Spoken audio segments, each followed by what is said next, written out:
చేయడం వలన ఎటువంటి నష్టం వాటిల్తుందంట మీరు భావిస్తున్నారు? అదే నేనేమంటున్నానంటే ఈరోజు గత కొన్ని సంవత్సరాల నుంచి దాదాపు పోయిన వైఎస్ఆర్ గవర్నమెంట్లో 17 కాలేజీలు ఏవైతే వచ్చాయో 17 కాలేజీలని దాదాపుగా 5 కాలేజీలని ప్రైవేట్ పరం ఇది రెగ్యులర్గా కొనసాగించడం జరిగింది.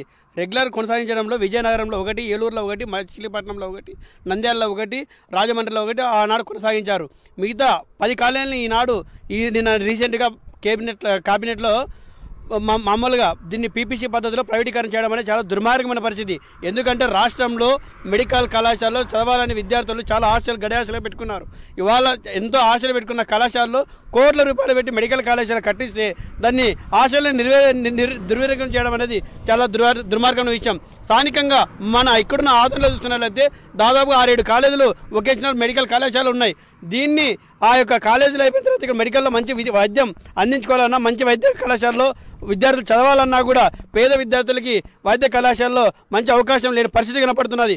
మేమేమంటున్నామంటే రాష్ట్రంలో మీరు ఏవైతే 10 కాలేజీలు ప్రైవేటీకరణ చేయడానికి మీరు సిద్ధపడుతున్నారో దాన్ని మేము ముఖ్యంగా వ్యతిరేకిస్తున్నాం. ఎందుకంటే పేద విద్యార్థులకు చదువు దూరం అవుతున్నది. ఇవాళ వైద్య కళాశాలలో చదవాలంటే ప్రైవేట్ కళాశాలలో వేల రూపాయలు పెట్టి విద్యార్థులు చదవలేకపోతున్నారు. వాళ్ళు చాలామంది విద్యార్థులు చదువులు దూరం అవుతున్న పరిస్థితి ఉన్నది. ఆనాడు గవర్నమెంట్లో పేద విద్యార్థులు కూడా ఒక వైద్య కళాశాలలో మెడికల్ కోర్సులు చదవాలని 17 కళాశాలలో తీసుకురావడం జరిగింది.